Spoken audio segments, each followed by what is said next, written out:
Coucou tout le monde, j'espère que vous allez bien. Je vous retrouve pour une nouvelle vidéo Happy Mail et je vais vous présenter un hoop mail que je vais faire avec la collection Summer Lights de chez Pink Paisley. Pour la base du hoop mail, on va avoir besoin d'un objet en forme d'anneau. Donc là, j'ai pris un tambour à broder qui vient de chez Mondial Tissu. Je prends seulement une des deux parties, je garde l'autre pour plus tard. Si je veux en refaire un, je l'aurai comme ça sous la main. Et je vais vous montrer comment on va se servir de ça pour faire notre Happy Mail. J'ai choisi deux papiers de la collection et donc l'idée ça va être de reporter le motif et le diamètre de mon petit tambour rond comme ça pour pouvoir découper en fait un fond qui a la même taille que mon cercle en bois. Donc là je viens tout simplement tracer avec un crayon à papier le contour. Je vais ensuite pouvoir venir le découper.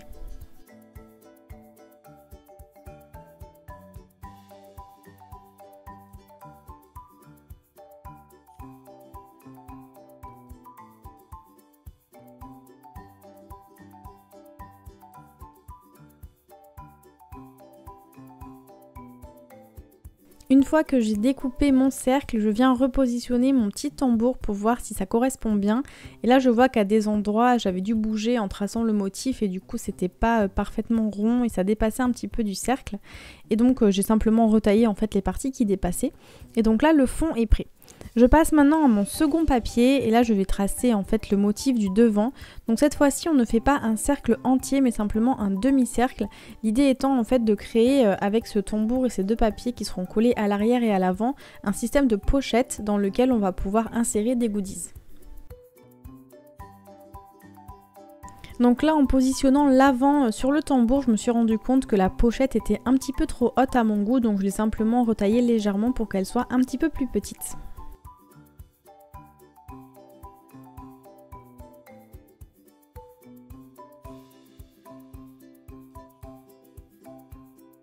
Une fois que les deux éléments sont découpés, je viens vérifier que l'ensemble me convienne. Donc en fait l'idée ce sera par la suite de coller le fond et le devant comme ceci par-dessus et par-dessous le tambour, comme je vous disais, pour insérer ensuite mes goodies à l'intérieur. Je vais maintenant passer à la décoration, donc là je vais décorer en fait la pochette avant puisque l'arrière, le fond on ne le verra pas, il sera caché par les goodies. Donc pour ça j'ai pris les stickers, la planche de stickers de la collection ainsi que les papiers qui avaient un petit peu des formes de cartes de Project Life. Donc j'ai sélectionné quelques éléments que je découpe et que je vais venir placer dessus pour décorer tout ça.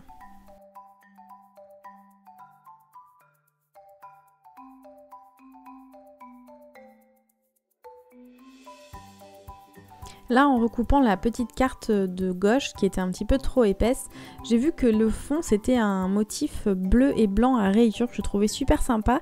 Du coup, j'ai choisi de le réutiliser, je vais couper des petits morceaux et je vais le positionner en fait sur mes deux petites cartes que j'ai découpées pour faire comme si c'était des bandes de washi qui venaient tenir l'ensemble.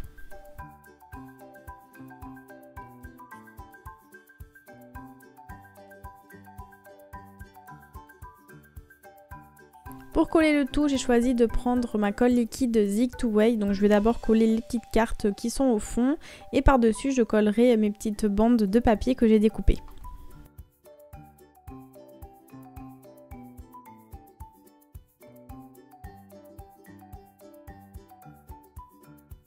Là une nouvelle fois je me rends compte que ma petite pince c'est vraiment bien pratique parce qu'ils sont tellement fins ces petits éléments qu'une fois qu'ils ont de la colle dessus, les attraper avec le doigt c'était un petit peu compliqué.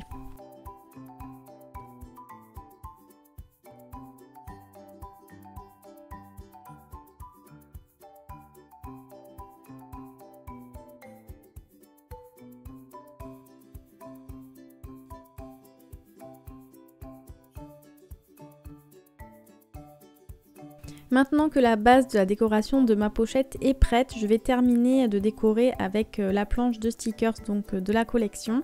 Et je vais en parsemer par-ci par-là pour un petit peu combler le vide qu'il y a et rendre ça un petit peu plus sympathique.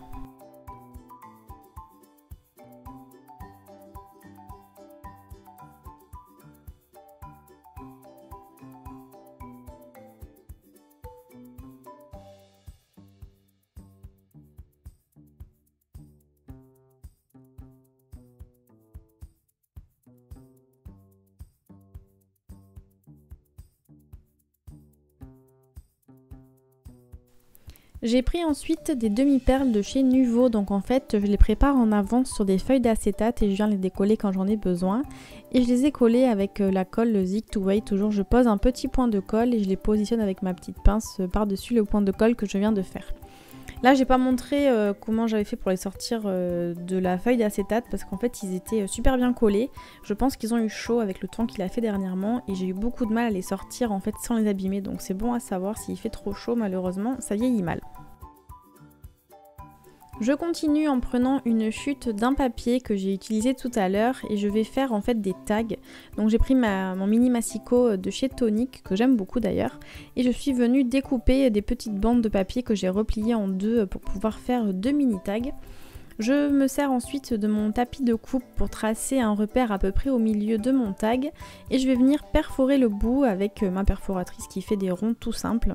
Et pour terminer la forme de mon tag, avec mon ciseau je viens découper les 2 petits coins du haut qui dépassent pour leur donner une forme d'étiquette un peu plus sympa.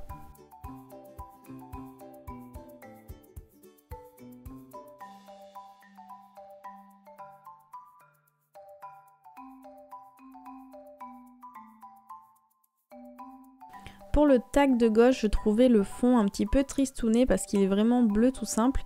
Donc j'ai recoupé une bande de jaune du papier à motif avec les rayures et je suis venue la coller sur le bas pour donner un petit peu plus de peps à celui-ci. Pour décorer mes tags, je vais une nouvelle fois me servir de la planche de stickers. J'ai pas pris les die cuts parce qu'ils étaient en rupture de stock chez Craftelier, c'est un petit peu dommage parce que du coup c'est vrai que je me suis rendu compte en faisant ce Happy Mail que ça m'a quand même bien manqué. Donc j'ai dû me débrouiller avec ce que j'avais, mais bon. Finalement le rendu est quand même super sympa, mais c'est vrai que j'aurais bien aimé les avoir. Donc la prochaine fois que j'achèterai une collection, je ferai en sorte de pouvoir trouver et les stickers et les die cuts parce que je trouve que finalement ça se complète plutôt bien les uns avec les autres.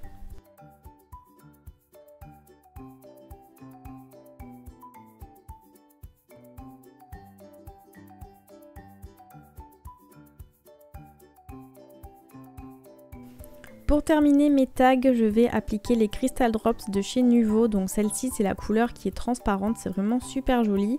Et je vais aussi me servir de la couleur Bubblegum, le même rose que tout à l'heure. Donc cette fois-ci j'applique directement sur le tag parce qu'en fait j'avais vraiment eu beaucoup de mal avec la chaleur à les décoller sans les abîmer. Donc je me suis dit que ça allait être plus simple de faire comme ça pour cette fois-ci. En revanche il faut bien patienter ensuite que ça ait le temps de sécher parce que si on touche quand c'est pas sec ça s'étale et ça fait vraiment n'importe quoi.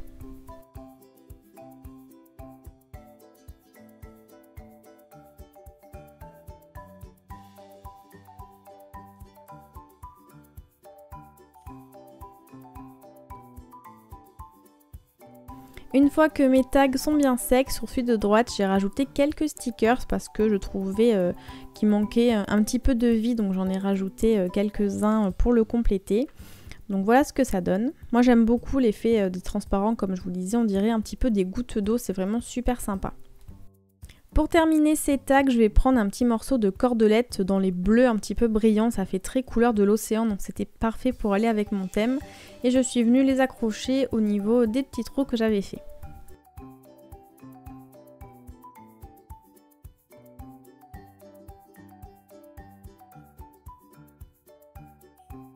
On va maintenant passer à la partie assemblage où je vais coller le fond et la pochette sur mon petit tambour.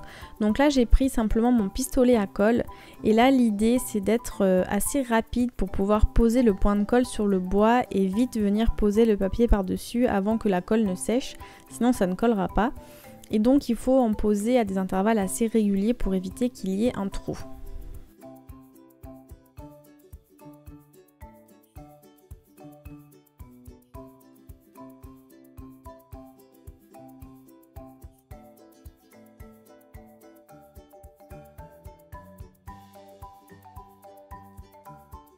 Une fois que mon fond est bien en place, je vais passer à la pochette du devant. Là j'ai simplement fait attention de bien centrer puisque je voulais que la petite vis dorée se retrouve bien en haut au milieu, donc j'ai fait attention à ça. Et donc là pareil, on pose des points de colle à des intervalles assez réguliers pour maintenir le tout en place. Il faut faire attention à pas mettre des points de colle qui soient trop gros parce que quand vous allez plaquer le papier contre le bois, sinon ça va déborder. Donc là vous allez voir, moi il y a des endroits où ça m'est arrivé. Donc ce que j'ai fait, c'est que j'ai simplement pris mon cutter de précision et je suis venue un petit peu racler, couper ce qui dépassait pour pas qu'on le voit parce que je trouve que c'était pas très joli. Je vais maintenant m'occuper de la vis dorée. En fait, si j'ai pris cette partie du tambour, c'était justement pour avoir cette petite vis parce que je vais y accrocher une petite breloque.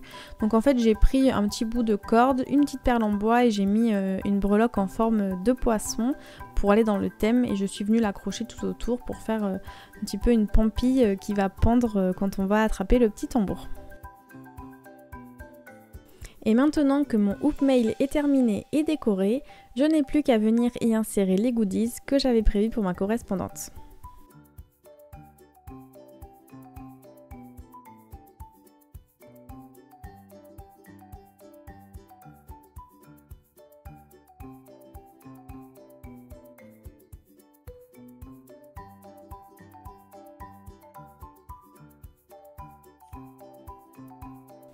Une fois rempli, voilà ce que ça donne. J'adore le concept, en plus on peut mettre vraiment beaucoup de choses à l'intérieur.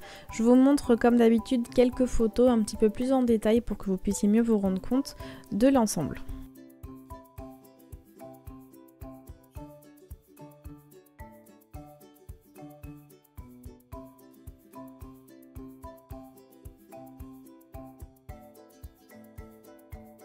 Voilà pour cette nouvelle vidéo Happy Mail, j'espère qu'elle vous aura plu. Sur ce, je vous laisse et je vous dis à très bientôt. Bye bye!